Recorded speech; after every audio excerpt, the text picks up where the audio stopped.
किया है। प्रयास ये था कि अ,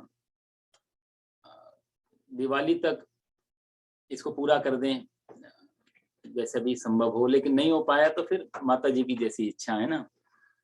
लेकिन शुरुआत तो एटलीस्ट हो गई। और दूसरा ये कि आप सभी लोगों को दिवाली की बहुत-बहुत शुभकामना, बहुत-बहुत मंगल कामना।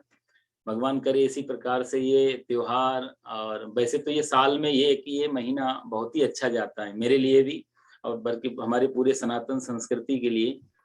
बैक टू बैक इसमें अच्छे-अच्छे त्योहार और अच्छे-अच्छे प्रोग्राम होते रहते हैं। तो दिवाली के बाद थोड़ी-सी शांति हो जाती है। नहीं तो बड़ा अच्छा, ये सितंबर, अक्टूबर, नवंबर बहुत अच्छे महीने हैं साल के।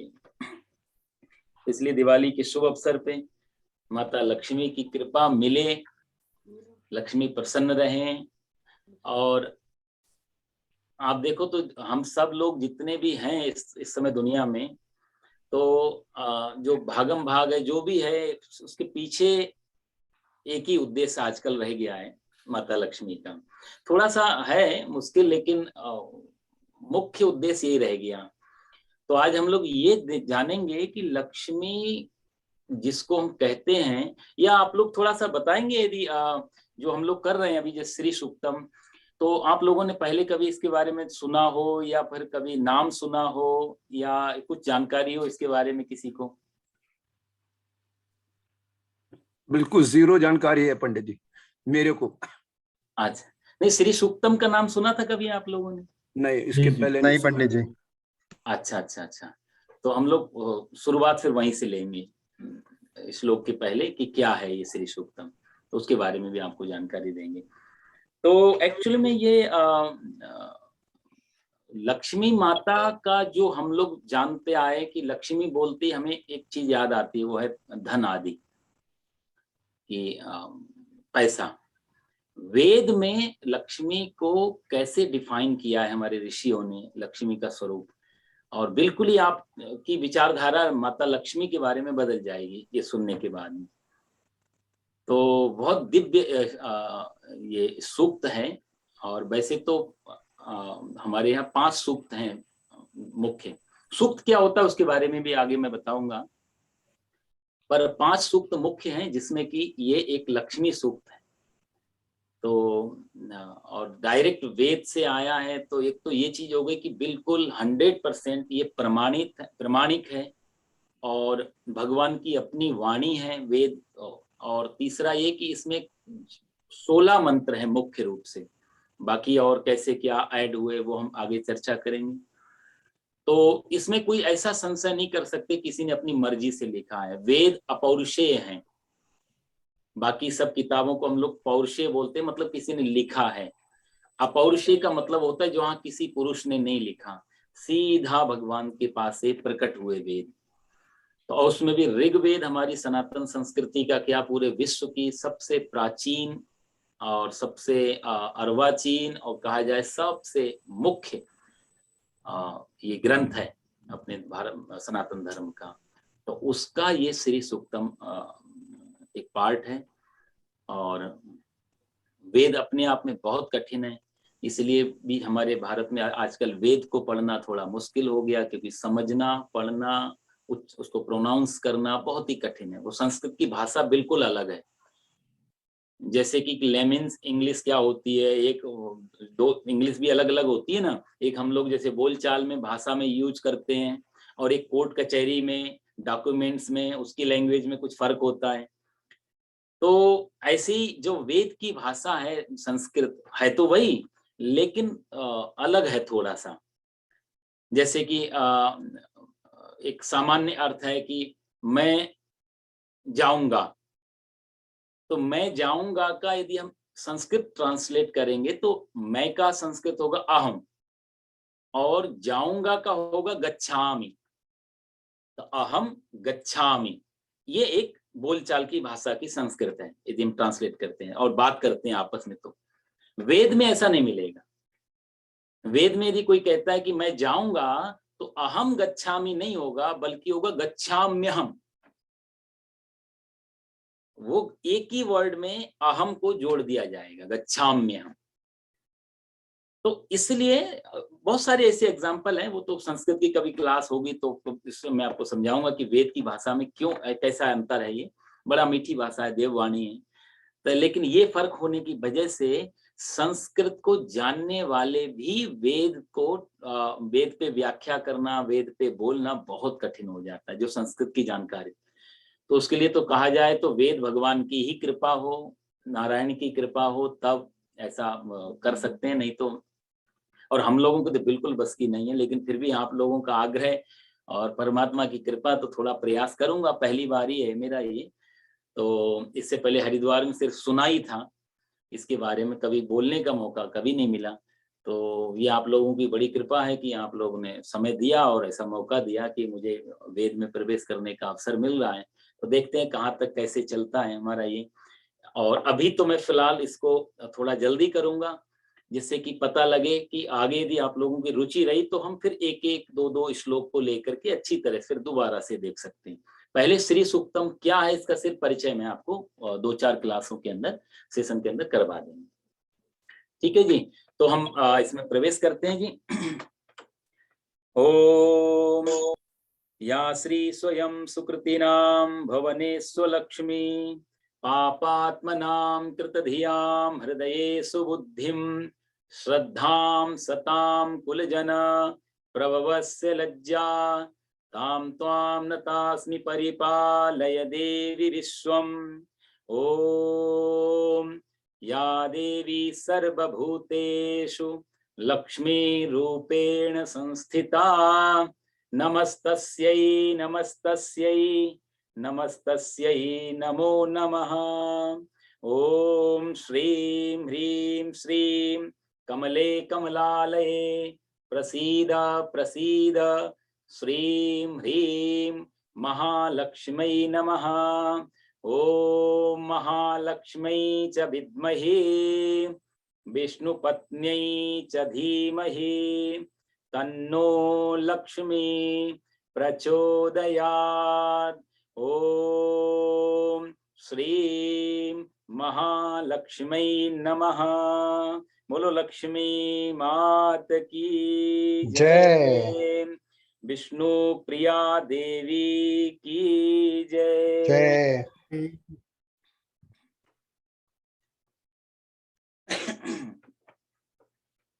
तो इसमें पहले थोड़ा सा जानकारी। श्री सूक्तम लक्ष्मी जी का स्तोत्र है, बेसिकली लक्ष्मी जी के बारे में इसमें बताया गया है। लक्ष्मी के कार्य क्या हैं, लक्ष्मी का स्वरूप क्या है, और लक्ष्मी का अपना उसका अर्थ क्या होता है, इसके बारे में थोड़ी सी जानकारी। लक्ष्मी है क्या हमारे जीवन में? लक्ष्मी की मान लिया हम कई लोग धन संपत्ति छोड़ देते हैं, वैरागी हो गए, उनको भी लक्ष्मी की आवश्यकता पड़ती है। धन संपत्ति के रूप में नहीं तो दूसरे रूप में। तो सारे रूप जो माता लक्ष्मी के जो सारे स्वरूप हैं, उन सब स्वरूपों की चर्चा इसमें आएगी कि कैसे कैसे लक्ष्मी माता के स्वरूप हैं। तो इसमें एक तो यह है कि लक्ष्मी का जो श्री सूक्तम है, विशेष रूप से जीवन में लक्ष्मी का स्वागत, वेलकम करने के लिए हमारे जीवन में, हमारे समाज में, हमारे देश में ये अलग अलग भाव है। जैसे ऋषि लोग हैं तो वो पूरे समाज, पूरे देश की परवाह करते हुए माता लक्ष्मी का आह्वान और स्वागत करते हैं कि आप पधारो, जिससे मेरा प्रजा या हमारे देश की लोग सब सुख संपन्न रूप से रहें। तो एक तो इसका स्तोत्र है। दूसरा जो है ये 4 वेद हैं, आप सब लोग जानते हैं, ऋग्वेद, यजुर्वेद, सामवेद और अथर्ववेद। तो सबसे प्राचीन जो वेद है वो है ऋग्वेद, और ऋग्वेद के 3 भाग और किए, जिससे साम, यजु और अथर्व 3 वेद निकले। तो ऋग्वेद के खिल कांड में जो अपेंडाइसिस है वहां पर खिल कांड है, कई कांड है, उसमें खिल कांड है। तो खिल कांड के अंदर ये श्री सूक्तम आपको मिलेगा। जब भी आप ऋग्वेद देखेंगे तो आपको खिल कांड में जाना पड़ेगा। तो एक तो वहां पे है, वैदिक है। तीसरा, लक्ष्मी जो है वो वेल्थ, हमारे जीवन का जो बाहरी जो धन संपत्ति है, वेल्थ, प्रॉस्पेरिटी और फर्टिलिटी, इन तीनों की दात्री है। धन तो आता ही है, प्रॉस्पेरिटी भी आती है, और सबसे बड़ी बात, इससे फर्टिलिटी के मामले में भी माता लक्ष्मी के बिना ये पूरा नहीं हो सकता। फर्टिलिटी भी दो तरीके की होती है, आप सब लोग तो पढ़े लिखे हैं, सब जानते ही हैं। एक तो हो गई जो, क्योंकि लक्ष्मी का एक नाम वेद में आएगा भूदेवी, और एक है श्री देवी। साउथ में भी यदि आप जाते हैं तो साउथ इंडिया में माता लक्ष्मी का नाम श्रीदेवी के नाम से। श्रीदेवी का अर्थ है जो स्वर्ग में रहती है, या स्वर्ग के लिए जो कहा जाए तो जो स्वर्ग को चलाने के लिए सहयोग करती है। वित्तीय जो वहां प्रबंधन है माता श्रीदेवी के अंडर में है। तो कुबेर को कुछ भी चाहिए स्वर्ग को चलाने की तो माता श्रीदेवी उनका सहयोग करती, उनकी कृपा से। और जो भूदेवी है, भू का अर्थ होता है पृथ्वी, तो पृथ्वी के रूप में माता लक्ष्मी यहाँ पर ऑर्गेनियम जो फर्टिलिटी है, जिसको हम हिंदी में उर्वरक क्षमता बोलते हैं। यदि पृथ्वी में फर्टिलिटी नहीं हो तो कोई भी पौधा, कोई भी प्लांट, तो कोई भी ट्री नहीं निकल सकता। तो ये जो दो प्रकार की फर्टिलिटी है कि पृथ्वी में से उर्वरक क्षमता प्रदान करके इसको हरा भरा रखना, पेड़ पौधे फल फूल आदि घास सबका निर्माण करना, और दूसरी जो फर्टिलिटी हम लोगों में फेमिनाइन जो फर्टिलिटी, जिसकी वजह से हमारा वंश वृद्धि होती है पशु पक्षी मनुष्य आदि सब में, क्योंकि इसके बिना संतानोत्पत्ति नहीं हो सकती। और ऑर्गेनियम जो फर्टिलिटी है भू में, उसके कारण ये पृथ्वी का विकास नहीं हो सकता। तो इसके पीछे जो सोर्स और पावर है वो माता लक्ष्मी का है। तो इसकी मुख्य रूप से जो अधिष्ठात्री देवी है वो माता लक्ष्मी है। तो एक तो ये हो गया। दूसरा है कि लक्ष्मी का जो स्वरूप है, जैसे बिना कहते हैं ना, निर्धन यदि कोई व्यक्ति है, निर्धन का अर्थ सिर्फ धनी नहीं, और चीज सब चीजों से यदि निर्धन है तो वहां तेज नहीं होगा, उसका गौरव नहीं होगा, उसका यश नहीं होगा। तो ये जो सारे स्वरूप हैं ये भी धन संपत्ति में आते हैं। तो ऑस्पिशियस वो देने वाली माता लक्ष्मी। अच्छा, दूसरा आप जो और देवियां हैं इसके हम आगे आगे श्लोकों में चर्चा आएगी, अंतर किसी में नहीं है, लेकिन जब भी हम किसी एक नाम से किसी को जब उस परमात्मा को पुकारते हैं तो उसका स्वरूप, उसका स्वभाव, उसका व्यवहार वैसा ही हो जाता है।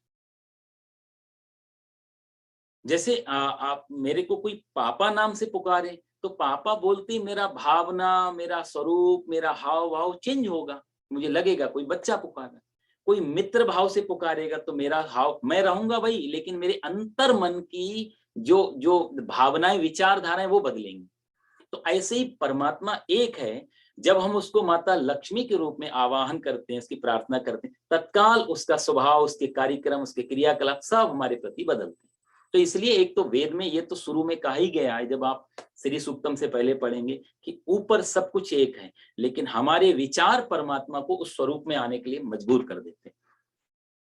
तो माता लक्ष्मी एक तो ऑस्पिशियस, शुभ, जितना जीवन में शुभता है वो उसके हैं। और दूसरा जो हमारे कहा जाए जिसकी हम कामना करते हैं कि सामाजिक व्यक्ति हैं, गृहस्थी जीवन में हैं, समाज के बीच में रहते हैं, तो हमारी लाइफ एक रॉयल लाइफ की तरह होनी चाहिए। तो एक शाही गौरव देने वाली भी माता लक्ष्मी का बहुत बड़ा, उनका आशीर्वाद के बिना रॉयल लाइफ नहीं हो सकती। और वो जरूरी नहीं कि हम कोई वर्किंगम पैलेस में बैठे या फिर कोई व्हाइट हाउस में जाके, एक समाज के बीच में भी रॉयल लाइफ हो सकती है। भाई आदर है, सम्मान पूर्वक चार लोग हमें जानते हैं, अच्छी तरह से बात करते हैं, हमारे पास अच्छी तरह भोजन है, अच्छे कपड़े हैं, अच्छी छत, रॉयल लाइफ, शाही गौरव माता लक्ष्मी का स्वरूप है। दूसरा, इस जब जैसे मैंने आपको बताया, इस पूरे सूक्तम में 16 मंत्र टोटल हैं जो ऋग्वेद में है, लेकिन समय के कुछ समय के अंतराल से अभी करीब 100 to 100 ईयर में इसमें 11 मंत्र और जोड़े गए, हमारे ऋषि महर्षियों ने जोड़े उसे। तो वो 11 मंत्र इस काम के हैं कि वो जो 16 मंत्र हैं उनका परिणाम क्या आता है, उनका पाठ करने से क्या मिलता है, उसको बोलते हैं फलश्रुति। तो फलश्रुति के 11 मंत्र जोड़ के उसको 16 और 11 27 टोटल कर लिए गए। अभी थोड़े उसमें और जोड़ के शायद 10 मंत्र उसमें और जोड़े गए हैं। तो इस समय आपको यदि आप पढ़ने जाएंगे गूगल वगैरह पे या दूसरे पे किताबों में, तो 37 हो जाते हैं टोटल। पर वैदिक जो मंत्र हैं वो 11 और 16 ही हैं, बाकी सब लौकिक मंत्र हैं। तो ऋग्वेद के श्री सूक्तम के ऑथेंटिक मंत्र हैं 60, तो वो 16 मंत्र हैं। तीसरा, लक्ष्मी का जो इसमें स्वरूप बताएंगे, हिरण्यवर्णाम करके जो आएगा, उसका सोना चांदी या जो करेंसी, जो भी मटेरियल वेल्थ है वो तो है ही, उसमें तो लक्ष्मी का अपना स्वरूप है ही। मटेरियल वेल्थ में, धन संपत्ति में जैसे हम बोले, वो चाहे किसी भी रूप में हो, करेंसी के रूप में है, गोल्ड के रूप में है, क्रिप्टो करेंसी आजकल चल रही है, वर्चुअल करेंसी चल रही है, सब माता लक्ष्मी की, जहां जहां धन संपत्ति है वो तो उनका है ही। उसका तो अनादर तिरस्कार नहीं होना चाहिए, वो उस सम्मान का है, क्योंकि माता लक्ष्मी का स्वरूप होने की वजह से तिरस्कार नहीं है। और तीसरा आप देखो तो हमारे यहाँ अभी हम लोग शरद पूर्णिमा की कथा कर रहे थे, तो सुभाषिस जी आपने सुना होगा, जैसे मैं उस दिन मेरे को ध्यान आया था कि भारत एक ऐसा देश है जहां पर हम हर चीज की शुरुआत परमात्मा को बीच में रख के करते हैं। आप देखो, एक छोटा सा मैं एग्जांपल देता हूँ। हम लोग कार खरीदते हैं, पूरी दुनिया में कहीं भी कार पूजा नहीं होगी, मैंने तो नहीं सुना, लेकिन हमारे सनातन संस्कृति में कोई, अब तो खैर कार है, पुराने समय में कोई रथ लाता था। साइकिलों की पूजा मैंने की है हरिद्वार, किसी ने नई साइकिल खरीदी तो उसकी पूजा हो रही, आप लोगों ने भी देखे होंगे। तो ये ऐसी सुंदरता, क्योंकि हमने उसको भी धन माना, बिना धन के वो, जहां भी धन इन्वेस्ट करके कुछ लाया जाता है वो धन का ही स्वरूप हो गया।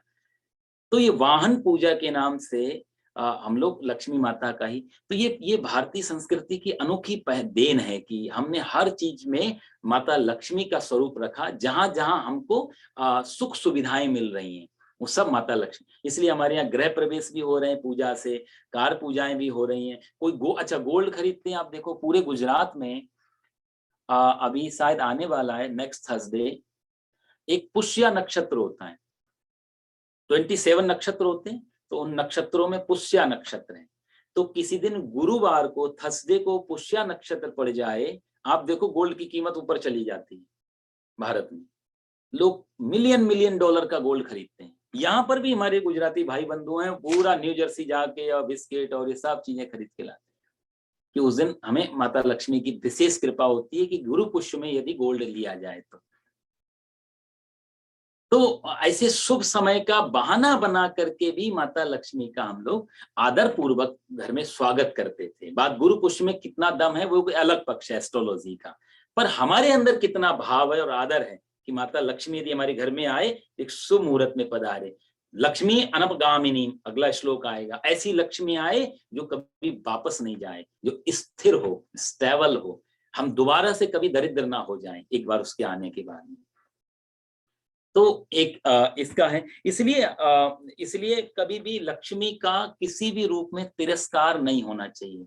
बहुत सारे लोग, आप लोगों ने भी सुना होगा, लोग कहते हैं कि लक्ष्मी, पैसा क्या है, पैसा में कोई सुख नहीं है, पैसा तो हाथ के मैल है, लक्ष्मी तो चंचल है, लक्ष्मी के पीछे पागल हैं लोग। ये गलत धारणा है। मेरा ऐसा मानना है, यदि हमारे पास $100 भी है तो हम ये नहीं कह सकते हे प्रभु हमारे पास कुछ भी नहीं है, गलत है वो। कुछ तो है, उसको बताने के बाद आगे प्रार्थना की जाए। जब हम बोलें कुछ भी नहीं है और सही में उस दिन वाणी सत्य हो जाएगी, उस दिन पता लगेगा कुछ नहीं होना क्या होता है। तो लक्ष्मी का तिरस्कार किसी भी रूप से नहीं होना चाहिए, पहली बात। तो हाथ का मैल, लक्ष्मी माँ है, या देवी सर्वभूतेषु लक्ष्मी रूपेण संस्थिता। सारी पूरा अनंत ब्रह्मांड में, जैसे मैंने आपको बताया फर्टिलिटी के रूप में सब तरफ लक्ष्मी फैली हुई है, तो वो हमारी माँ की तरह है। माँ को कोई बोले हाथ का मैल है या चंचल है, उसका अपमान है। तो ऐसी लक्ष्मी का जो ये तिरस्कार भाव जो है कभी किसी को भी इस प्रकार से नहीं लेना चाहिए। हाँ, जिनका रुचि नहीं है धन आदि कमाने में, ठीक है, लेकिन हमारे ऋषि, ये जो श्री सूक्तम लिखा है आदि पुरुष ने लिखा है, उसको तो कुछ भी जरूरत नहीं थी, उसने वहां कितना सम्मान पूर्वक श्री सूक्त लिखा। तो इसका अर्थ है यदि नहीं भी चाहिए तो भी आदर। इसलिए ये शब्द कभी भी प्रयोग नहीं करना चाहिए, कुछ भी नहीं, या फिर हाथ का मैल या लक्ष्मी चंचला है, ठीक है, उसका 100 नामों में एक नाम है, लेकिन वो नाम का भाव अलग है। इसलिए साहब वेद को या उपनिषदों को याद करना या फिर उन पे चर्चा करना बहुत आसान है, पर उसका जो डेप्थ है, जो उसकी गहराई है, वहां जाना बड़ा मुश्किल होता है, क्योंकि बहुत गहरे मीनिंग निकल के आते हैं वहां से। जब सागर में कहते हैं ऊपर का जो सागर दिखता है, सागर वो नहीं, सागर तो वो है, उनसे पूछो जो लोग मोती खोजने जाते हैं सागर में, उनको मालूम पड़ता है सागर क्या चीज। तो ऐसी वेद की गहराई बहुत दिव्य है। तो एक तो ये है। तो तीसरा एक आपको एग्जांपल दूं, हम आप शायद कुछ आप लोग कुछ गए भी हो, तिरुपति बालाजी। तिरुपति बालाजी में उनका नाम तो जो मुख्य नाम है वो है श्री वेंकटेश्वर महाप्रभु है ना, वेंकटेश नाम है उनका। तो पर तिरुमाला की पहाड़ियों पे होने से उनका नाम तिरुपति पड़ गया, असली नाम तो वेंकटेश है, श्री वेंकटेश। तो श्री बालाजी मंदिर में आप देखो तो जो पूरा बालाजी जो मंदिर है तिरुपति का, वो पूरा का पूरा मंदिर का जो बेस है, जो फाउंडेशन है, नीचे प्लेटफॉर्म है, वो श्री यंत्र के आकार के ऊपर बना हुआ है, ऐसा वहां के कुछ विचारकों ने बताया। मंदिर श्री यंत्र पे। तीसरा जो है बालाजी महाराज तिरुपति जी का रोज वो चंदन निकलता है हृदय के पास, जो चंदन लगाते हैं, यदि आपने देखा हो तो बताते हैं वहां के लोग, मैं तो कभी नहीं जा पाया, भगवान की कृपा हुई तो कभी दर्शन उनके प्रभु करें। तो उनके हृदय पे चंदन सुबह सुबह पंडित जी लोग निकालते हैं। तो विद्वान लोग कहते हैं वहां के दर्शनार्थी कि जब वो चंदन सुबह निकाला जाता है तो सम टाइम ऐसा पूरा चंदन जब हृदय से निकलता है तो उस पर आकृति जो बन के आती है वो श्रीयंत्र की बन के आती। और यदि कोई बहुत भाग्यशाली हुआ, भगवान वेंकटेश की उस पर बहुत असीम कृपा हुई, कभी उनका बुलावा रहा, तो उसके भाग्य में वो चंदन पड़ता है। श्रीयंत्र, इसका मतलब है नारायण के हृदय में माता लक्ष्मी विराजमान है सदा। तीसरी चीज, उसका जो शिखर है, जो ऊपर गुम्मद है, वो शिखर भी श्री यंत्र की तरह है पूरा। तो माता लक्ष्मी के बिना तिरुपति बालाजी का कुछ हो ही नहीं सकता। वहां जो अभिषेक होता है, यदि आपको जानकारी हो, 5 सूक्तों से अभिषेक होता है वहां पे रोज तिरुपति जी का। तो जो अभिषेक, उसमें श्री सूक्त के द्वारा भी अभिषेक होता है रोज। ये श्री सूक्तम अपने आप में बहुत ही दिव्य स्तोत्र है, दिव्य सूक्त है ये। बाकी पुरुष सूक्त है, भू सूक्त है, नील सूक्त है, ऐसे करके 5 सूक्त आएंगे, पर श्री सूक्त सबसे बड़ा है। तो तिरुपति बालाजी के मामले में ये और पंडित जी सूक्त है क्या? हाँ, वो अभी आएगी चर्चा, अभी शुरुआत करेंगे। अभी सिर्फ मैं एक कहा जाए तो अभी तो फील्डिंग चल रही है, बैटिंग चालू है। जी। हाँ।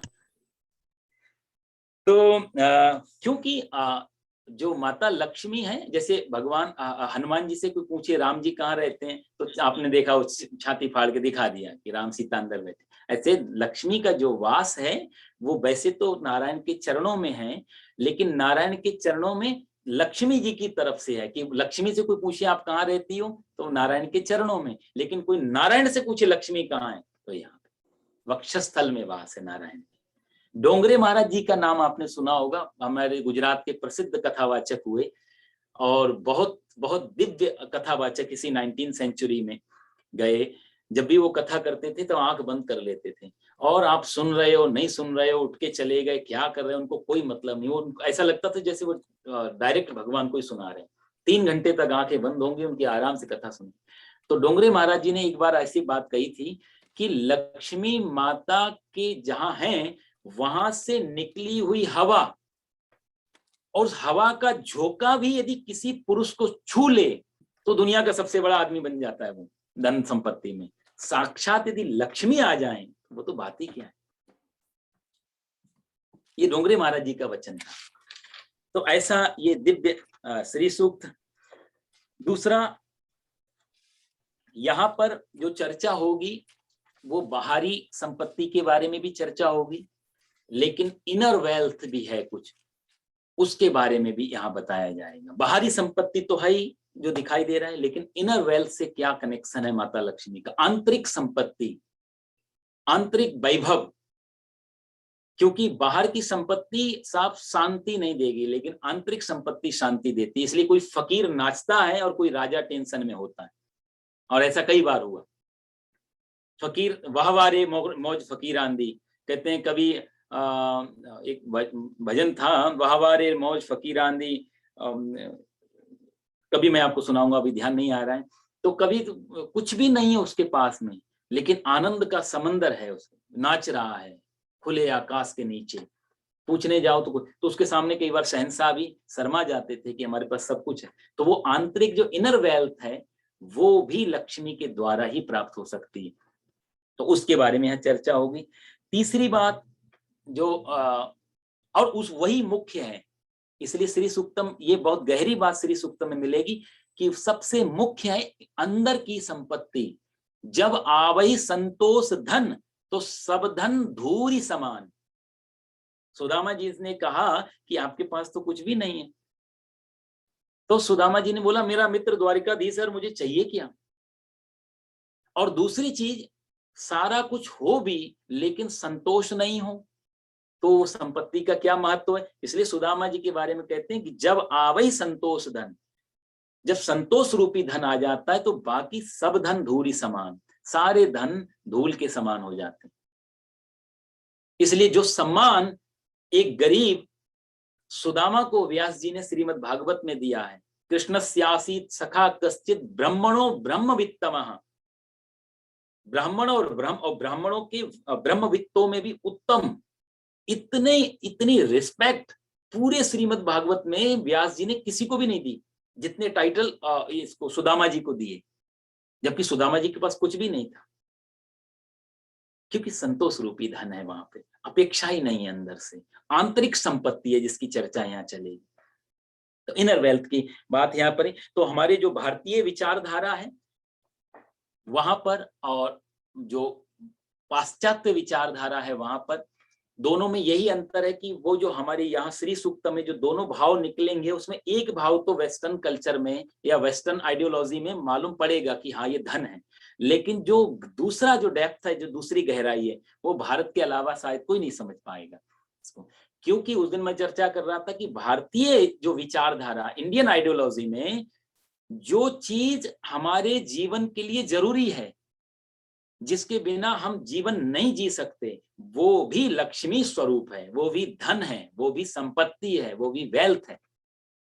लेकिन पाश्चात्य जगत में आपको ये चीज नहीं मिलेगी। उस दिन मैं ये बता रहा कि जिस चीज को वेस्टर्न उसमें, जिस चीज को हम बेच पा रहे हैं, जिससे हम प्रॉफिट ले पा रहे हैं, जिससे हम लाभ ले पा रहे हैं, वही वेल्थ मानी जाएगी। आपने करेंसी दिया, आपने गोल्ड ले लिया, सिल्वर ले लिया, कोई भी चीज जिसको आप खरीद बेच सकते हैं, जिसपे आप मुनाफा कमा सकते हैं, वो वेल्थ की उसमें आती है। लेकिन जो ऑक्सीजन सब तरफ से फैली हुई है, जो सूर्य 12 घंटे हमें प्रकाश देता है, चंद्रमा चांदनी देता है, वृक्ष जो हमें हर समय ऑक्सीजन दे रहे हैं, अब बताओ इसको ये लोग वेल्थ नहीं मानेंगे। लेकिन भारत ने इनको भी वेल्थ में, और जबकि इनको ज्यादा मान्यता दी बजाय बाहर की, क्योंकि करेंसी आज ये है कल दूसरी होगी, कल की कोई और रूप में थी, कभी गोल्ड चलता था, कभी सिल्वर चलता था, कभी मेटल कोई दूसरा मेटल था, ये तो बदलता रहेगा। लेकिन ये धन संपत्ति प्रकृति की बनाई हुई थी और सदा रहने वाली, इसके बिना जीवन संभव नहीं है। आज भी हमारे वैज्ञानिक चांद, मंगल और बृहस्पति कहाँ खोज रहे हैं कि थोड़ा जल मिल जाए, थोड़ी ऑक्सीजन मिल जाए, जिससे जीवन संभव हो। सब कुछ कई बार चांद पे गए लेकिन संभव नहीं हो पा रहा है, क्योंकि ये संपत्ति नहीं। इसलिए भारत ने, सनातन संस्कृति ने इसको बहुत बड़ा संपत्ति माना। इसलिए हमारे यहाँ मंत्र है, जब हम लोग पूजा आदि कर देते हैं, पूजा के बाद में हम लोग आशीर्वाद देते हैं यजमान को, ओम द्यौः शांति अंतरिक्षगुं शांति पृथ्वी शांतिरापः शांतिरोषधयः शांति वनस्पतयः शांति ब्रह्म शांति। कने औषधि, औषधि वो आपको शांति प्रदान करे, अंतरिक्ष आकाश आपके लिए शांति प्रदान करे, पृथ्वी आपको शांति, द्यौः शांति, द्यौ मतलब पृथ्वी, ये आपके लिए शांति। तो ये सारी की सारी जो बाहर की संपत्ति, परमात्मा की संपत्तियां हैं, वो हमको शांति प्रदान करे। ये भारत के और पाश्चात्य जगत के, मिडल ईस्ट की तो बात ही नहीं करते, वो तो न 3 न 13 में। पर ये जो तरक्की पे गए हैं, एक तरफ ये गया और एक तरफ ये वेस्टर्न कल्चर जो आगे गया, इन दोनों में ये बहुत बड़ा फर्क है कि संपत्ति क्या है। इसका जो डिफाइन किया भारत ने किसी और तरीके से किया और उन्होंने किसी और को। तो हमारे यहाँ हवा या सूर्य प्रकाश आदि सबको धन कहा गया है। तो ये अंतर है सबसे, ये फंडामेंटल डिफरेंस है दोनों में कि भारत और विदेश जो पाश्चात्य है, कि वेल्थ की यदि डेफिनेशन की जाए तो भारत इस तरीके से करेगा श्री सूक्तम के माध्यम से। तो एक तो ये हो गया। दूसरा, इसमें हम श्री सूक्तम में हम लोग दोनों तरीके से चिंतन करेंगे। व्यवहारिक चिंतन भी होगा कि माता लक्ष्मी का बाहर क्या है, और आध्यात्मिक चिंतन भी होगा कि उससे जैसे कि कोई आदमी का धन संपत्ति का ही मामला है तो किसी संत फकीर महात्मा के काम का नहीं, ऐसा नहीं। श्री सूक्तम कैसे एक ऋषि मुनि के भी काम का है और कैसे एक सामाजिक व्यक्ति के भी काम का है, ये दोनों चिंतन हम इसमें देखेंगे। तीसरा जो है, मैंने आपको बताया बालाजी का अभिषेक भी 5 सूक्तों से होता है, जिसमें विष्णु सूक्त है, भू सूक्त है, नील सूक्त है और श्री सूक्त है और पुरुष सूक्त है। इन 5 सूक्तों से अभिषेक होता है, तो इसमें श्री सूक्त सबसे ज्यादा महत्वपूर्ण है। तीसरा, इसका पाठ करने से जीवन में हमारे बहुत सारे संत महापुरुष हुए जो देवी उपासक थे, जिनको हम लोग शैव बोलते हैं। तो शैव परंपरा में देवी की उपासना करने वालों ने, ये कई लोगों ने मेरे को पर्सनली भी हरिद्वार में कहा कि कभी जीवन में बहुत अर्थ संकट आ जाए, वित्तीय प्रॉब्लम, कोई फाइनेंशियली प्रॉब्लम आती है जिसकी वजह से हमें बैंक करप्ट होना पड़ रहा है, जेल जाना पड़ रहा है, या कोई ऐसी मजबूरी कि परिवार को ही नहीं चला पा रहे, ऐसी विषम परिस्थिति, लोभ लालच के कारण नहीं, बिल्कुल विपरीत परिस्थिति, तो उस समय श्री सूक्तम का सिर्फ पाठ करने से माता लक्ष्मी एक जंप करवा देती हैं। एटलीस्ट हम, हमारे नीचे जो बेस चला जा रहा है, माता लक्ष्मी की कृपा से तुरंत वो हमारे लिए अनुकूल हो जाता है और ये तत्काल प्रभाव मिलता है। ये श्री सूक्तम का बहुत बड़ा परिणाम। लेकिन ईमानदारी अपनी तरफ से हो कि नहीं हो, सही में हमारी कंडीशन ऐसी हो, तो श्रद्धा पूर्वक इसका पाठ करना चाहिए। उसकी कुछ विधियां हैं, एकदम से ऐसे पाठ नहीं करना चाहिए, क्योंकि मैंने आपको बताया ये वेद के मंत्र हैं और वेद जो है वो सबसे सुप्रीम है, तो उसके कुछ नियम, कुछ धर्म अपने होते हैं जिसके उसके अनुसार। देखो साहब, एक आदमी अब गया डॉक्टर के पास में कि आंख में दर्द है, तो एक डॉक्टर साहब ने क्या किया कि एक काजल दे दिया और एक दवाई दे दी, बोले काजल लगा लेना और ये दवाई खा लेना, ठीक हो जाएगा। वो घर पे आया बेचारा, अब घर पे आकर के पुड़िया बदल गई ध्यान, तो जो काजल लगाने वाला था वो तो खा गया बेचारा, और जो चूरन खाने वाला था वो लगा लिया आंखों में। अब आप बताओ क्या, तो डॉक्टर गलत नहीं था, दवाई गलत नहीं थी, वो जो उसको प्रयोग करने वाला है उसने बेवकूफी की। तो इसलिए हमारे जितने भी उपाय हैं सनातन संस्कृति, सबके सब ठीक है, एक्यूरेट है बिल्कुल, पर हम करते समय विधि में गड़बड़ कर देते, जो प्रोसेस है, जो करने का तरीका है, उससे नहीं करते। इसलिए दुर्गा सप्तशती यदि आप पढ़ें तो दुर्गा सप्तशती में जो माता जी का सबसे बड़ी अच्छी किताब है, तो दुर्गा सप्तशती में एक श्लोक आता है, भार्या रक्षति भैरवी, देवी कवचम में। तो देवी कवच में एक एक अंग की रक्षा करने का विधान है। तो किसी शरीर में कोई पीड़ा है, कोई अंग में कोई बड़ी बीमारी लगी हुई है, तो उस अंग की कोई देवी है, तो उस देवी की पूजा करने से वो अंग को तत्काल राहत मिलती है। तो वहां ऐसे पूरी देवी कवचन में सारे शरीर के हर एक अंग के नाम लिए गए हैं, कौन से अंग की रक्षा कौन सी देवी करे ये बताया गया। तो वहां पर आता है कि भार्या रक्षति भैरवी, हे भैरवी माता, आप मेरी पत्नी की रक्षा करना। जब भी मैं घर से बाहर जाऊं व्यापार आदि के लिए, तो मेरी पत्नी की रक्षा आप भैरवी माता करें। अब ये श्लोक है। अब कोई आदमी गड़बड़ जल्दबाजी में या संस्कृत की अज्ञानता की वजह से वो कह दे भार्या रक्षति भैरवी की जगह भार्या भक्षति भैरवी कर दे, तो रक्षति का मतलब रक्षा करना और भक्षति मतलब खा लेना, और कहीं पत्नी पधार जाए तो गलती किसकी? तो ये थोड़ा सा ध्यान नहीं होने की वजह से, वो विधि ढंग से नहीं आने की वजह से हमारे इन चीजों में तत्काल परिणाम नहीं आ पाते। नहीं तो ये सारे उपाय बहुत दिव्य थे। तो श्री यंत्र की उपासना करनी की जाती है। माता लक्ष्मी का एक विशेष इसका नियम है। शुरू में जब भी हम कोई वैदिक मंत्र बोलते हैं तो उसका एक विनियोग होता है। विनियोग का मतलब होता है कि इसको पहले किसने लिखा, इसका देवता कौन है, इसका ऋषि कौन है, इसका छंद क्या है, और इसका परिणाम क्या होने वाला है। तो वो जन्म लेकर के वो छोड़ देना पड़ता है, उसको बोलते हैं विनियोग। उसके बाद वेद मंत्रों के पाठ होते हैं, समय होते हैं, आसन होता है, शुद्धि होती, कुछ ऐसे बेसिक नियम हैं जो आप लोग कर सकते हैं। विशेष रूप से 16वें मंत्र में हमको मिलेगा इसमें कि इन 16 मंत्रों के द्वारा जो हवन करता है घी से, ऐसे व्यक्ति को माता लक्ष्मी की तुरंत प्रमाण मिलने स्टार्ट हो जाते हैं। लेकिन विधि मैंने कहा ना 16 मंत्रों में तो सिर्फ बता दिया, लेकिन इसकी विधि सब ऋग्वेद में पहले और बाद में दी गई है। और भी हमारे महापुरुषों ने उसमें से विधियां निकाल करके कुछ किताबें लिखी हैं। जो शैववादी श्री जो उपासक हैं उनके पास में वो विधियां होती हैं। तो यदि आपको कभी कोई प्रैक्टिकल जीवन में करना हो तो माता जी को आप सीधा बोल सकते हो कि मैं सिर्फ प्रमाण के लिए ये विधि करना चाहता हूँ, मेरा पर्सनल उद्देश्य नहीं। तो आप तत्काल देख सकते हैं, ऐसे प्रमाण माता लक्ष्मी जरूर देंगी, लेकिन बशर्ते हमारी भावना, हमारा इंटेंशन बहुत शुद्ध और पवित्र होना चाहिए।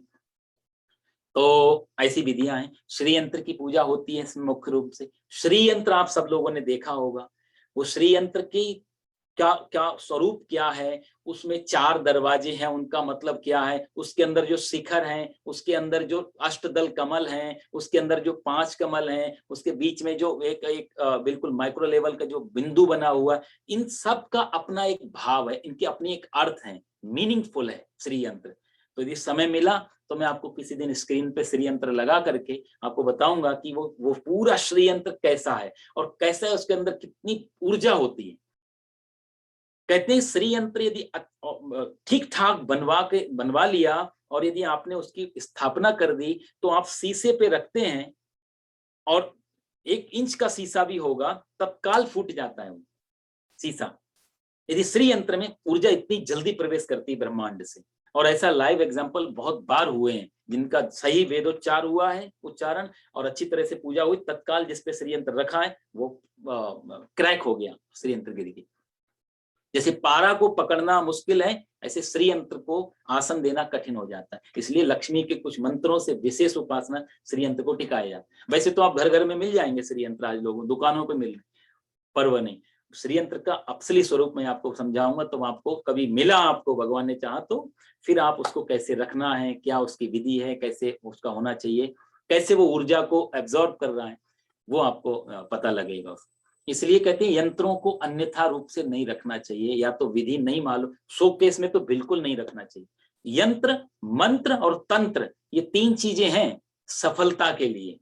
तो मंत्र सबसे पहला नंबर हो गया। दूसरा नंबर यंत्र का आता है कि जब कोई मंत्र नहीं कर पा रहा हो तो एटलीस्ट हम उसको यंत्र दे देते हैं। तो श्री यंत्र है, बाकी दूसरे यंत्र उनको बना के, नवग्रह यंत्र है और वास्तु यंत्र है, ऐसे बहुत सारे। तो यदि आप संस्कृत नहीं पढ़ सकते हैं, टाइम नहीं है, तो यंत्रों को रख करके भी उसी देवी देव, जैसे कि ये नग वगैरह हम लोग पहनते हैं। अब कोई वैसे तो होता है प्लैनेट का जाप करो बैठ के, अब कोई जाप नहीं कर पा रहा हो तो यदि मान लिया आपका सूर्य खराब है कुंडली में और जाप हो नहीं पा रहा है उतना, तो हम बोलेंगे आप रूबी पहन लो। शनि खराब है तो ब्लू सफायर ले लो, जुपिटर में प्रॉब्लम है तो येलो सफायर ले लो, मून में प्रॉब्लम है तो पर्ल ले लो। इस तरह करके इन कलर्स जो जैम स्टोन है, इनसे भी वो एनर्जी को हम ब्रह्मांड से खींच सकते हैं। तो ये यंत्र का काम करते हैं। तीसरा होता है तंत्र। तंत्र लाइक एलोपैथी टाइप, उसमें कुछ विशेष क्रियाएं होती हैं उनका, लेकिन वो गलत हो गया तो मुश्किल। तो ये 3 विधियां भारतीय संस्कृति में रही बहुत प्राचीन, यंत्र, मंत्र और तंत्र। तो ये जो लक्ष्मी का स्वरूप है ये 2 चीजों से काम करेगा। एक तो मंत्र है श्री सूक्तम के 16 और यंत्र है इसमें श्री का जो श्री यंत्र, तो उसकी पूजा करते। तो उसकी विधि वगैरह क्या है, कभी किसी को कोई प्रयोग करना हो तो आप अलग से आके कभी बैठ के या फिर फोन करके पूछ सकते हैं, बताऊंगा। तो बहुत चमत्कारिक ये परिणाम देने वाला है माता जी। पर परिस्थिति हमारी वैसी होनी चाहिए कि नहीं तो फिर गड़बड़ करेगा ये। तो पहला तो इसका पाठ का महत्व है, पाठ कोई भी कर सकता है, बिना किसी कामना के तो पाठ कभी भी कर सकते हैं। और बिन मांगे मोती मिले, मांगे मिले ना भीख।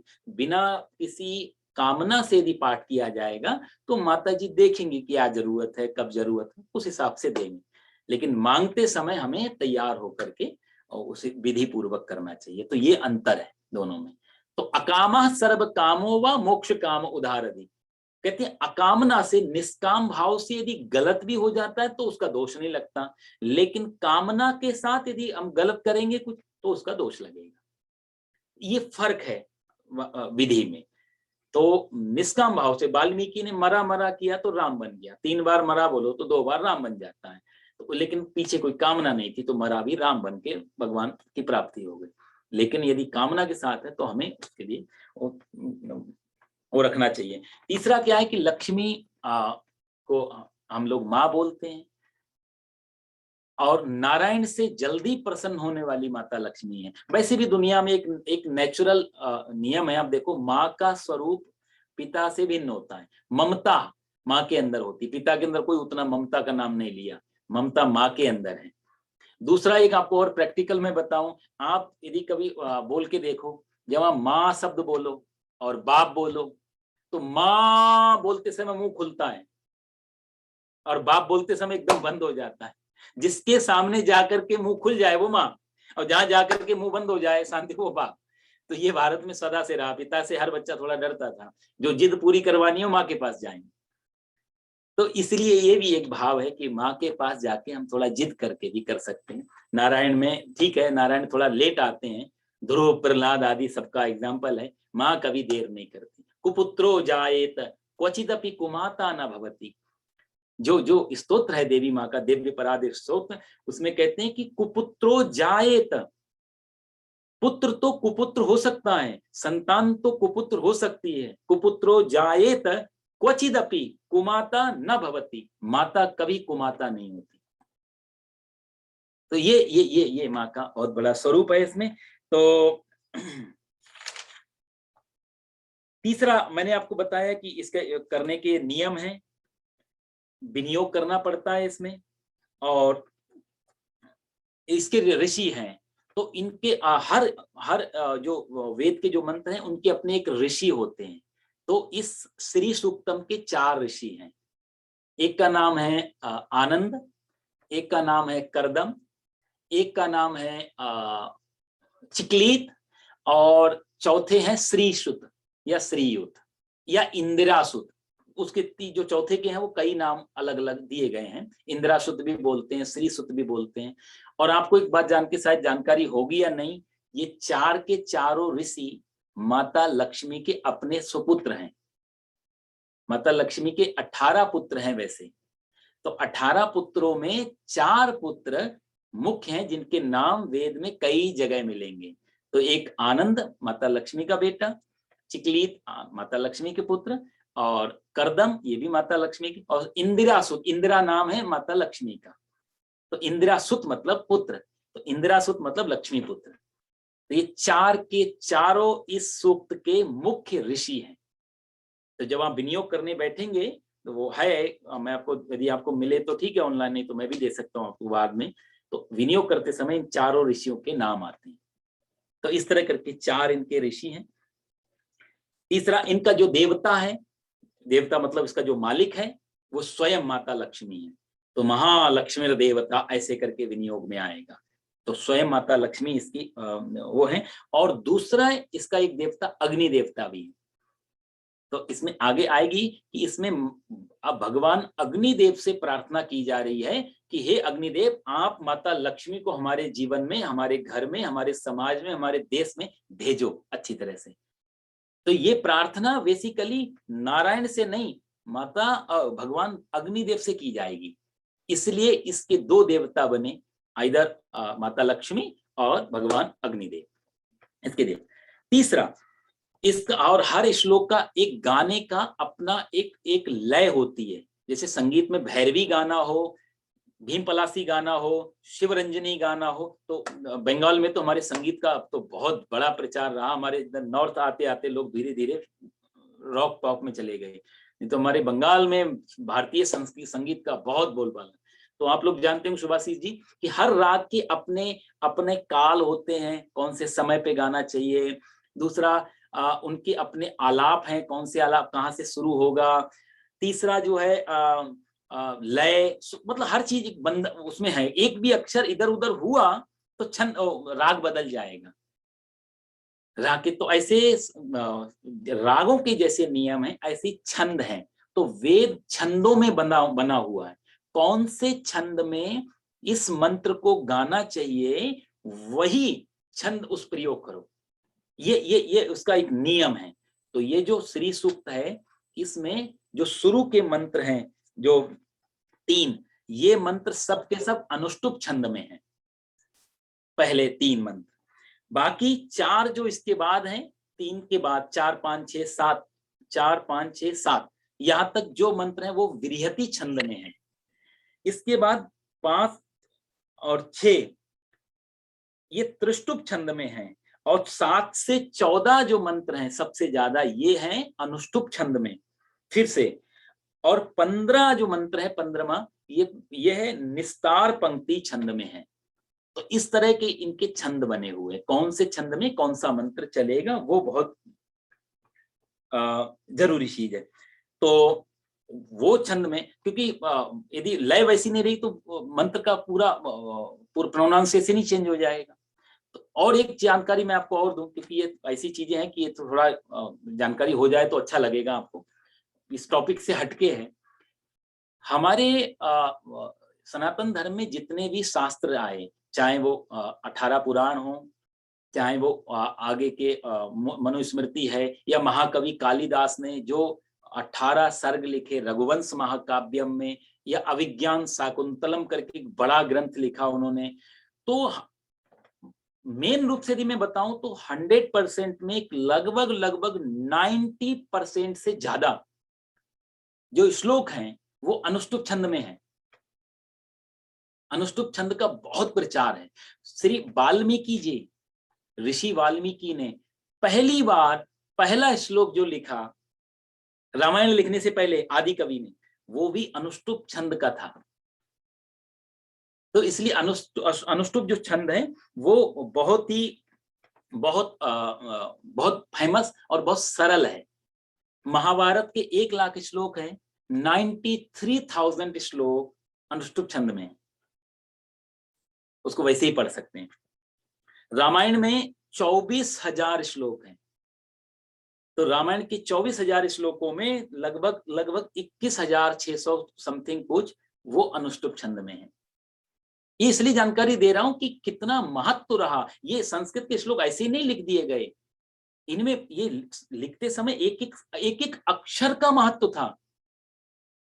एक एक अक्षर भी यदि गड़बड़ हो गया तो छंद बदल जाएगा, एक अक्षर। तो अनुष्टुप छंद का मैं प्रैक्टिकल करके बताता हूँ। अनुष्टुप छंद का लक्षण है, हम लोग एक जब छोटे थे 8वीं 9वीं क्लास में तो हम पढ़ते थे, एक किताब थी पतली सी, उसका नाम था छंद प्रभा। तो छंदों के बारे में बेसिक जानकारियां थी। तो उसमें श्लोक आता था अनुष्टुप छंद किसे बोलते हैं, या कब आपको पता लगेगा कि अनुष्टुप छंद है। यहाँ पे उसका एग्जाम्पल था कि श्लोके षष्ठम गुरु गेयम सर्वत्र लघु पंचमम। श्लोके षष्ठम, हर श्लोक में जो छठा अक्षर होगा, श्लोके षष्ठम गुरु गेयम, हर श्लोक का छठा अक्षर गुरु मतलब बड़ा होना चाहिए, आधा नहीं होना चाहिए। गुरु गेयम, गेयम मतलब ऐसा जानो कि हर श्लोक का छठा अक्षर बड़ा होगा। और सर्वत्र लघु पंचमम, और पूरे श्लोक में जो 5वां अक्षर आएगा, क्योंकि एक श्लोक में आप ये अभिषेक जी जरा स्क्रीन पे एक श्लोक लगाओ अपना, ये श्री सूक्तम का, मैं आपको प्रैक्टिकल बताऊं इसमें।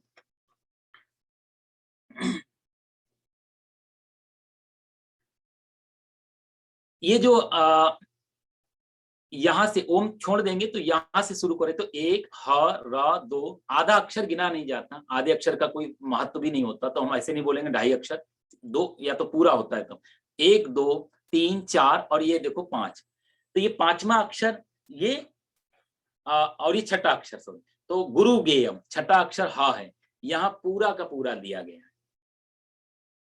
तो श्लोके षष्ठम गुरु गेयम सर्वत्र लघु पंचमम, पांचवा अक्षर लघु होगा, और 4 चरण होते हैं, मैं ये बताना चाह रहा हूं आपको। तो ये जो हरिणीम तक है ये एक चरण है, हरिणीम, और इसके बाद ये जो पूरा है सुवर्ण रजतस्त्रजाम, ये दूसरा चरण है, सेकंड पाद बोलेंगे इसे, और चंद्राम हिरण्मयीम लक्ष्मीम, ये तीसरा चरण है, और जात वेदोम आवह, ये चौथा चरण है। तो आप इसको हटा सकते हैं। तो हर श्लोक में 4 चरण होते हैं मुख्य रूप से। कोई भी श्लोक आप पढ़े, गीता जी पढ़े तो धर्म क्षेत्रे कुरुक्षेत्रे समवेतायुयुत्सवः, तो आधा एक, मामकाः पांडवाश्चैव, ये तीसरा पाद, किम कुर्वत संजय, चौथा पाद। तो हर श्लोक को 4 भागों में बोला गया है, और यदि समझना चाहें जहां पर जाकर के रुकना जरूरी हो, रुकना पड़े, वो एक चरण होता है। तो आप श्लोक के 4 चरण करके देखते हैं, इसलिए किसी को भी जब अनुष्टुप छंद में पढ़ना होता है श्लोक, तो एक जगह रुकना पड़ता है, फिर लास्ट में रुकना पड़ेगा, फिर तीसरे चरण में रुकना पड़ेगा, फिर तो 4 बार स्टॉप लेना पड़ता है, तब आगे बढ़। तो इस तरह करके एक अनुष्टुप छंद तैयार होता है। तो छठा अक्षर इसका बड़ा होता है, उस श्लोक का 5वां अक्षर छोटा होता है। द्विचतुपादयोर हस्यम, जो दूसरा और चौथा अक्षर है वो छोटा हो जाएगा, और सप्तमम दीर्घमन्यो, 7वां अक्षर फिर बड़ा हो जाएगा। तो इस तरह करके ये अक्षर के हिसाब से अनुष्टुप छंद तैयार होता है। तीसरा जो है, वाल्मीकि ने जो श्लोक बोला पहला, वो देखो, वो है मां निषाद प्रतिष्ठाम, मां निषाद प्रतिष्ठाम त्वा अगमः शाश्वती समाह, यत् कौंच मिथुनादेकम अवधि काम मोहितम। इस तरह करके इन्होंने पहला श्लोक हमारे आदि कवि वाल्मीकि ने पहली बार लिखा था, जब ये चोरी वगैरह छोड़ चुके थे, जंगल में तपस्या करने गए थे, भाव बदला था। तो जब हम उनका भाव बदला कि ये तो पाप में मेरे कोई साथ नहीं है, सब पुण्य वाले साथ, तो छोड़ के जंगल में आ गए। अभी भगवान मिले नहीं, लेकिन हृदय में परिवर्तन आना शुरू हुआ। तो जहां ये तपस्या कर रहे थे, तो वहां इन्होंने देखा एक शिकारी ने, एक क्रौंच पक्षी होता है, क्रौंच को हिंदी में बोलते हैं सारस, सारस या इंग्लिश में क्रेन या कैसा करके कुछ बोलते हैं उसे, तो स्टॉर्क भी बोलते हैं शायद, क्रेन भी बोलते हैं। तो जो सारस पक्षी उस समय, वो जो मेल फीमेल दोनों पक्षी थे, वो आपस में काम क्रीड़ा में रत थे संतानोत्पत्ति के कारण। तो उस समय शिकारी ने उसको एक को मार दिया, मादा जो मेल क्रेन को बाण मारा, वो मर गया। वाल्मीकि ने ये दृश्य देखा और बहुत क्रोधित हुए, और उनके मुंह से पहली बार श्लोक निकला था, मां निषाद प्रतिष्ठाम त्वाम, हे शिकारी तुझे कभी प्रतिष्ठा नहीं मिलेगी, तेरा कभी यश नहीं होगा। जो भी शिकारी का धंधा अपनाएगा उसको कभी भी हंटिंग का, उसको उन्होंने शाप दिया था वाल्मीकि ने। क्यों? क्योंकि तूने काम क्रीड़ा करते समय सारस को मारा है। मां निषाद प्रतिष्ठान त्वम अगमः शाश्वती समा, कभी भी तुझे कभी प्रतिष्ठा। ये पहला श्लोक अनुष्टुप छंद में ऋषि वाल्मीकि के मुंह से निकला था। तो हंटिंग हमारे यहाँ, शिकारी जो शिकार था वो कभी भी धर्म के अनुकूल नहीं रहा, उसको अधर्म माना कि जिसको हमने जीवन नहीं दिया उसको मार कैसे सकते हैं। तो जो राजा महाराजा शिकार करते थे उसके पीछे और अर्थ है, वो कभी फिर कभी चर्चा करेंगे, क्या भाव थे, क्यों शिकार करना जरूरी था राजाओं के। बाकी हर किसी के लिए शिकार धर्मानुकूल कार्यक्रम नहीं था। तो ये मैं बताना ये चाह रहा था कि ये जो छंद है श्री सूक्तम का, तो वो अनुष्टुप छंद में इसको पढ़ा जाए तो शुद्ध रहता है। एक से ये छंद हो गया। तीसरा 16 मंत्र हैं, तो पुरुष सूक्त में भी 16 मंत्र हैं, श्री सूक्त में भी 16 मंत्र हैं। पुरुष सूक्त भगवान नारायण को समर्पित है, श्री सूक्त माता लक्ष्मी को समर्पित है। तो ये दोनों 16-16 मंत्र हैं। और 3 प्रकार की शक्तियों के बारे में इसमें कहा जाएगा। तो जैसे हम दुर्गा सप्तशती में भी देखेंगे तो वहां 3 प्रकार की शक्ति बनके माता दुर्गा बनती है, श्री महाकाली, महालक्ष्मी और महासरस्वती। त्रिगुणात्मका ही दुर्गा देवी, तीनों शक्तियां मिली, दुर्गा का निर्माण हुआ। ऐसे ही यहाँ 3 शक्तियों के बारे में चर्चा होगी। तो मुख्य जो है देवता भी 3 ही होते हैं, ब्रह्मा विष्णु महेश, 3 ही शक्ति हैं, 3 ही प्रकार के गुण हैं, सतोगुण, रजोगुण, तमोगुण, अल्फा बीटा गामा, वो भी शक्तियां 3 ही हैं, जहां से हम आगे पूरा न्यूक्लियर की तरफ जाते हैं। तो 3 का बहुत बड़ा रोल है हमारे जीवन में। तो ये 3 प्रकार की शक्ति, जो काली है वो काली क्रिया शक्ति है, कुछ जो करने की भावना हमारे अंदर आएगी वो माता काली की शक्ति रहती, क्रिया शक्ति। जो सरस्वती है वो ज्ञान शक्ति है, क्या करना चाहिए ये सरस्वती से मिलता है। और उस जो हमारा जो हम करने जा रहे हैं उस करने के लिए जो हमें वित्तीय सहायता चाहिए, मान लिया कोई बिजनेस खोलना है तो धन तो चाहिए ना, तो जो वित्तीय सहायता चाहिए, फाइनेंशियल जो सपोर्ट चाहिए, वो माता लक्ष्मी रहेगी। तो क्रिया शक्ति, ज्ञान शक्ति और वित्तीय शक्ति, ये तीनों स्वरूप का इसमें इसके बिना हो नहीं। तो माता लक्ष्मी के बिना हमारे पास ज्ञान तो है कि हमें फैक्ट्री डालनी है, बिजनेस डालनी है, मालूम भी है, और करने के लिए जोश भी है, एनर्जी भी है और मालूम भी है, लेकिन हमारे पास रिसोर्सेस नहीं है, तो कैसे करेंगे? संसाधन तो होना चाहिए ना साहब। तो वो माता लक्ष्मी के बिना ये दोनों शक्तियां अधूरी रह जाती हैं, इसलिए तो माता लक्ष्मी का वो स्वरूप है। आगे जो है इसमें प्रवेश करें, पता नहीं कितना समय हुआ अभी, वो 7:30 हो गए, 6:30 से 5-10 मिनट और लूंगा, मुझे लगता है ये शायद शुरुआत नहीं हो पाएगी, पर ये जानना बहुत जरूरी था, क्योंकि डायरेक्ट यदि हम इसमें प्रवेश कर जाते तो बहुत सारी जो फंडामेंटल जो जानकारी थी वो छूट जाती। तो श्री सूक्तम का जो अर्थ है, जो आप लोग अभी पूछ रहे थे, पहले हम श्री का अर्थ देखें क्या है। नाम है इसका श्री सूक्तम, श्री का क्या अर्थ होता है? संस्कृत व्याकरण में यदि आप जाते हैं तो श्री को कई कई रूपों में विभक्त किया है। एक हमारे यहाँ किताब है, उसका नाम है अमरकोश। अमरकोश का मतलब होता है एक टाइप की डिक्शनरी। तो एक शब्द के कितने मीनिंग बनेंगे ये अमरकोश में मिलता है, एक ही शब्द के। तो यहाँ श्री का क्या क्या अर्थ है शास्त्रों में, और कैसे कैसे अर्थों में श्री लिया जाएगा, उसके बारे में आपको बताता हूं। एक तो श्री का मतलब है श्रयते इति श्री। श्रयते मतलब जो स्थिर है, जो स्टेबल है। हम आते हैं, बड़े होते हैं, चले जाते हैं, मर जाते हैं, लेकिन श्री वहीं की वहीं। इसलिए बोलते ना, तुम कितने लोग आए और दावा किया यह भूमि मेरी है, ये पृथ्वी किसी की नहीं हुई, वो स्थिर है। तो लक्ष्मी स्थिर है, हम लोग चंचल हैं, हम लोग आएंगे जाएंगे, परिवर्तनशील है। तो भूमि पे दावा करने वाले भूमिपति जो अपने आप को कहते थे, वो नहीं टिके, लेकिन भूमि वहीं की वहीं रही, पैसा वहीं का वहीं रहा, सब कुछ लक्ष्मी टिकी रही। लक्ष्मीवान, लक्ष्मी को अपना मानने वाला व्यक्ति चला गया। तो इसलिए श्रयते इति श्री, श्री का अर्थ होता है जो ठहरा हुआ है, जो रुका हुआ है। दूसरा चीज है, श्री का अर्थ होता है, हम किसी नाम के आगे श्री लगाते हैं, श्री का अर्थ होता है शोभायमान, शोभा या कांति, जिसकी कांति होगी, जिसका यश होगा, या वृद्धि, जिसका वृद्धि और उसको भी श्री कहते हैं। तो कहते हैं कि एक्सपेंड करना, वृद्धि कर, उसको भी श्री बोला जाता है।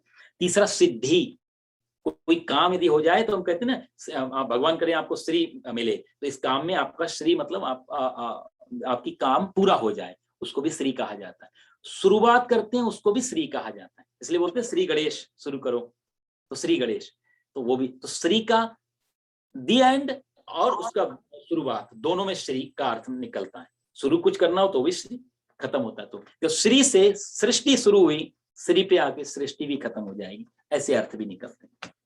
विभूति, उसका तो विभूति का अर्थ है कि हमारी जो चारों तरफ यश कांति फैली हुई है, दिव्य विभूति है, स्वरूप है, ये सब श्री के अंदर में आता है।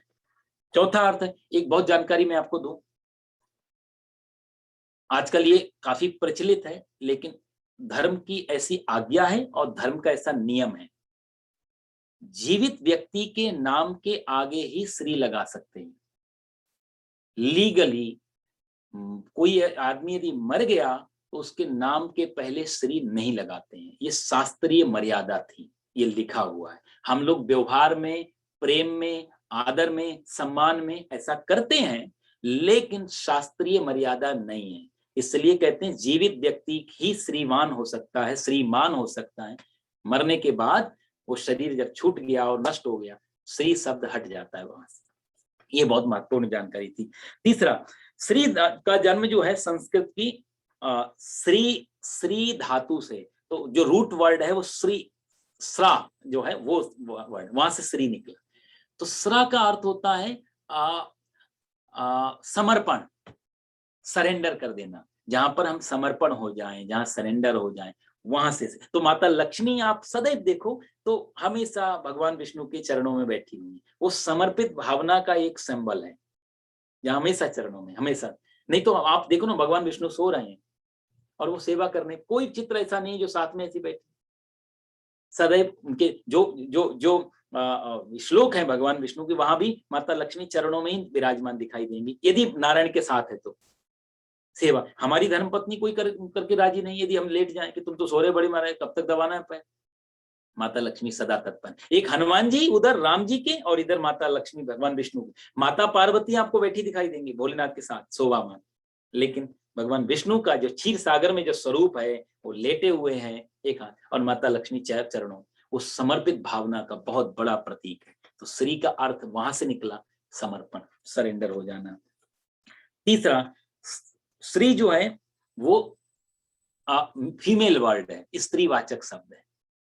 तो पूरे ब्रह्मांड को चलाने की जो शक्ति है वो है श्री। पूरे ब्रह्मांड को जो जो चला रही है, जो एनर्जी पावर है वो, क्योंकि परमात्मा है और परमात्मा की शक्ति है। तो यदि परमात्मा को हम बोलते हैं नारायण, तो उसकी शक्ति है लक्ष्मी, वो श्री है। बिना शक्ति के संसार नहीं चल सकता, इसलिए उसको श्री का अर्थ ब्रह्मांड की मूल प्रकृति की शक्ति, वो है श्री। इसलिए आप देखो ना, हम लोग इंसान को भी श्री बोलते, श्रीमान बोलते हैं, वो श्री शब्द स्त्रीवाचक है। तो हमने स्त्री को, महिला को कहा जाए या देवियों को इतना महत्व दिया कि पुरुष का नाम लेने से पहले श्री लगाया उसके। इससे बड़ा सम्मान दुनिया में कौन देगा महिलाओं को। श्री स्त्रीवाचक शब्द है, तो पुरुष के नाम से पहले हमने उसको जोड़ दिया, श्रीमान, श्रीमती। तो इस तरह करके श्री का बाकी तीन अर्थ होती हैं, शोभा, कांति और लक्ष्मी, तीन अर्थ होते हैं। तीसरा एक अर्थ है श्री का, यदि हमारे जो योग शास्त्र है पतंजलि आदि, इनमें श्री का अर्थ होता है श्रम, मेहनत। श्रम करके लक्ष्य को प्राप्त करने का नाम भी श्री है। इसलिए बिना मेहनत के यदि कुछ ऐसा सफलता आ जाए तो आदमी को अहंकारी बना देती है। श्रम, मेहनत करके यदि कुछ आएगा तो वो फलीभूत होगा जीवन में, आदमी विनम्र बनेगा, थोड़ा सा हम्बल। तो इसलिए श्रम करके लक्ष्मी आए, ऐसी प्रार्थना की गई है हमारे वेदों में। माता ऐसी कोई सडनली जैकपॉट लगने से बड़ा मुश्किल हो जाती है। इसलिए कहते हैं धन और ज्ञान, उस दिन में मैं चर्चा कर रहा था, धन और ज्ञान ये दो इतनी विराट शक्ति हैं कि इनको बिठाने के लिए यदि प्लेटफॉर्म सॉलिड नहीं है तो बिखर जाती है। इसलिए धनवान होना बहुत आसान है, लेकिन धन कमाना बहुत आसान है, लेकिन उसको बचाना बहुत मुश्किल है। अहंकार आ सकता है, एटीट्यूड आ सकते हैं। इसी प्रकार से ज्ञान को भी अर्जन करना बहुत आसान है। इन दोनों के लिए आसन है, तो धन के लिए आसन है विनम्रता, और ज्ञान का आसन है वैराग्य। तो ज्ञान यदि होने पर वैराग्य जीवन में नहीं आ रहा है तो ज्ञान फिसल जाएगा बार बार। इसलिए श्री का अर्थ श्रम आता है। कर्म योग में श्रम के द्वारा लक्ष्मी प्रवेश करे। और तीसरा, श्री भगवान विष्णु की जो पालन शक्ति है वो श्री है। और विष्णु सहस्त्र नाम में यदि आप पढ़ेंगे तो श्रीवत्स, वक्षा, श्रीवासा, श्रीपति आदि करके बहुत बार श्री का नाम लिया गया है माता लक्ष्मी का, क्योंकि साहब भगवान विष्णु पालन करता है। ब्रह्मा जी ने तो पैदा कर दिया सृष्टि को। यदि हम सामान्य नियम में देखें, भगवान विष्णु ने, ब्रह्मा जी पैदा करते हैं, पैदा करने में कोई बात नहीं, उन्होंने सृष्टि बना दी। भगवान भोलेनाथ हटा रहे हैं, संहार करने में भी कुछ नहीं जाता। तो शक्ति कहाँ चाहिए, पैसा कहाँ चाहिए, रिसोर्सेज वो तो पालन करने में चाहिए ना। तो दोनों देवताओं में जो बीच का, जो भगवान विष्णु, इनके पास ज्यादा महत्वपूर्ण जिम्मेदारी है। तो भगवान विष्णु को संसार चलाना है, इसलिए माता लक्ष्मी को विष्णु भगवान की पत्नी बनना। क्योंकि पालन करने के लिए पैसा तो चाहिए ना साहब। तो पैसा कहां से आएगा? श्री से।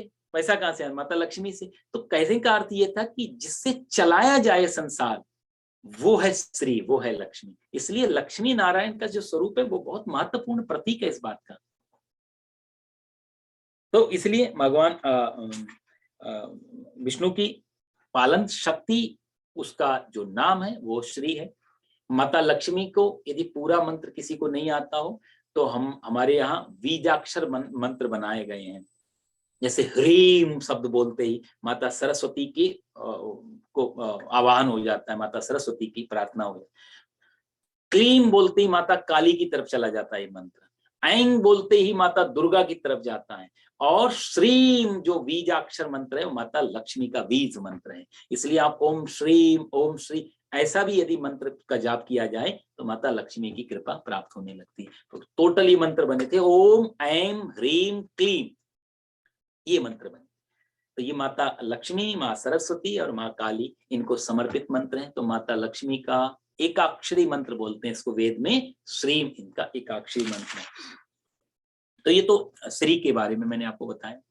सूक्तम, सूक्तम का अर्थ होता है जो व्याकरण में सुष्ठु, सूक्तम में स और उक्तम, तो सुष्ठु उक्तम इति सूक्तम।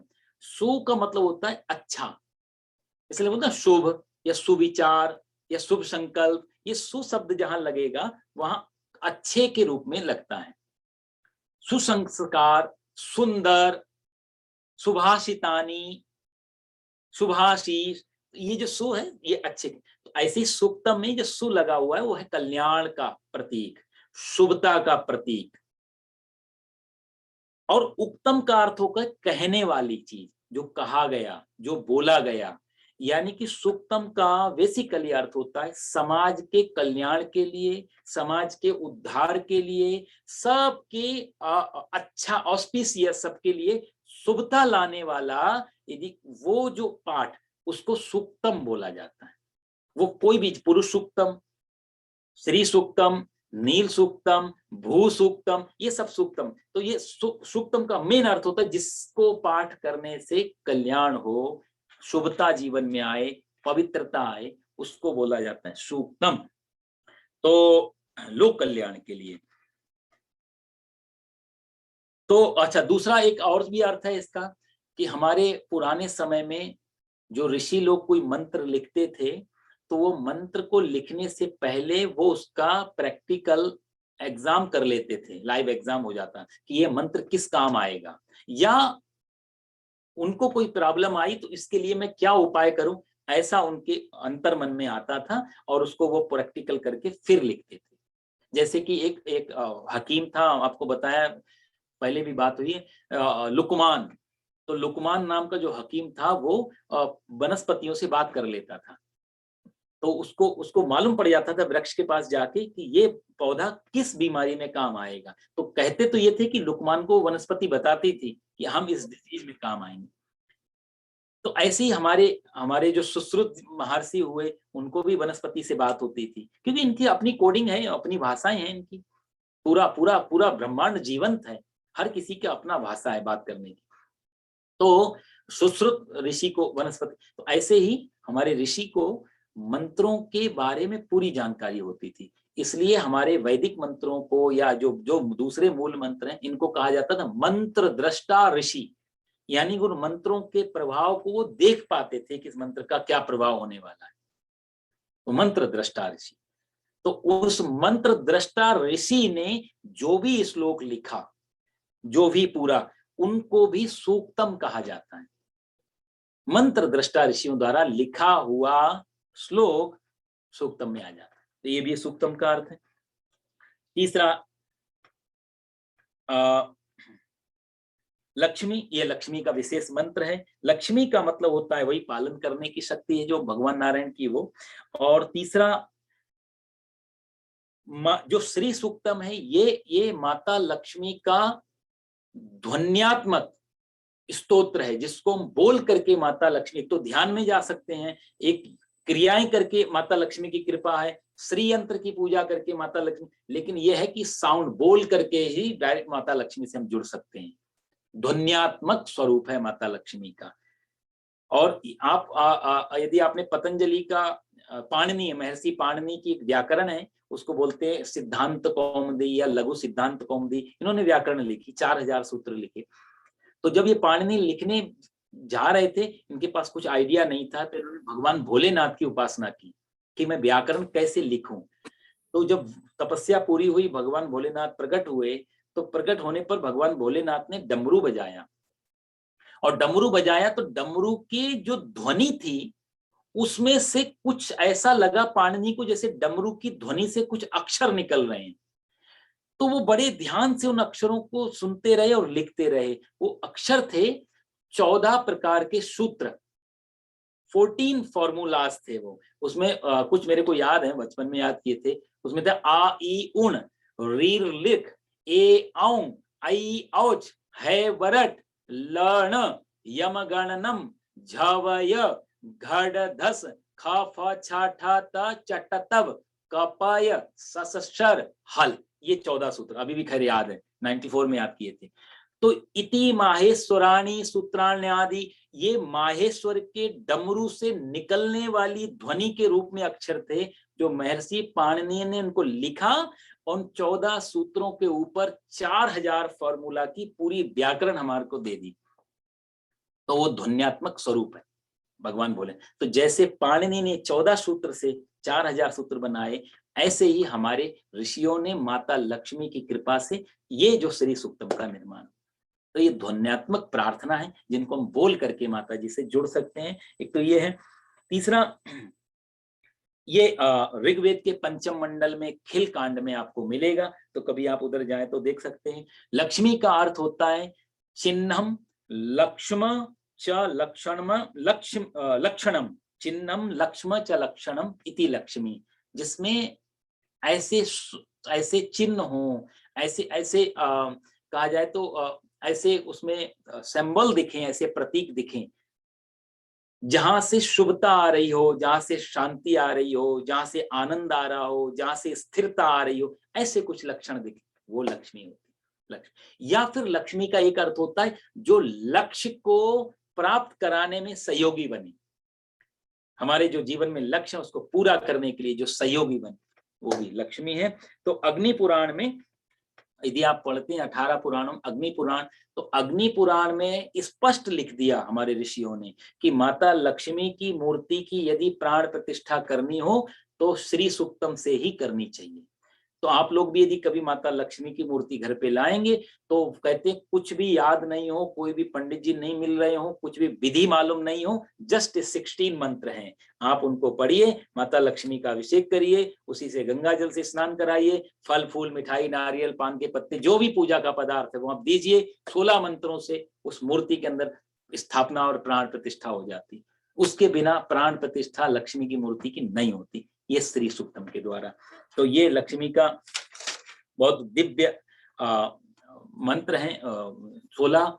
और लक्ष्मी की उपासना करने के लिए मैंने आपको बताया कि शुभ समय, अच्छा वार है इसमें, तो माता लक्ष्मी का विशेष जो वार है वो है शुक्रवार। इसी हम लोगों ने फ्राइडे लिया कि कम से कम शुरुआत तो फ्राइडे से हो जाए। तो आज माता लक्ष्मी का ही, वैभव लक्ष्मी का महिलाएं व्रत करती हैं, आपने सुना होगा, संतोषी माता का व्रत होता है और बाकी सारी देवियों का वैसे भी, लेकिन लक्ष्मी का अपना जो वार है वो शुक्रवार है। तो इस दिन से शुरुआत करने से बहुत जल्दी सफलता और सिद्धि मिलने के चांसेस बढ़ जाते हैं, इसलिए हम लोगों ने शुक्रवार से शुरू किया। शुभ दिन है माता लक्ष्मी का ये। समय तो काफी आगे चला गया, 1 घंटा ही मैंने सोचा था लेंगे, तो आज श्लोक, पहले श्लोक में भी नहीं पहुंच पाए और अगली बार से कोशिश करेंगे 3-4 श्लोक इसमें लेंगे। तो मैंने मुख्य मुख्य जानकारी आपको दी, अगली क्लास उसमें हम लोग इसके कुछ श्लोक ले लेंगे और 5-5 भी लिए तो 3 क्लासों में ये पूरा हो जाएगा। वैसे तो वेद के मंत्र है, मैंने कहा ना जितना लंबा खींच लें उतना है, लेकिन एक बार इसको मैं पूरा कर दूं, आपको लगे कि अच्छा लगा, समझ में आया और दोबारा सुनने की इच्छा है, फिर हम इसको एक एक मंत्र को लेंगे दोबारा से व्याख्या, एक सब वर्ड बाय वर्ड, और 16 क्लास में इसको पूरा करेंगे। तो जैसी भी आप लोगों की श्रद्धा रहेगी वैसा पूरा करेंगे। ओम पूर्णमदः पूर्णमिदं पूर्णात् पूर्णमुदच्यते पूर्णस्य पूर्णमादाय पूर्णमेवावशिष्यते। सर्वे भवन्तु सुखिनः, सर्वे सन्तु निरामयाः, सर्वे भद्राणि पश्यन्तु, मा कश्चित् दुःख भाग् भवेत्। ओम शांति शांति शांति शांति शांति शांति। बोलो नारायण भगवान की जय, जय लक्ष्मी माता की जय।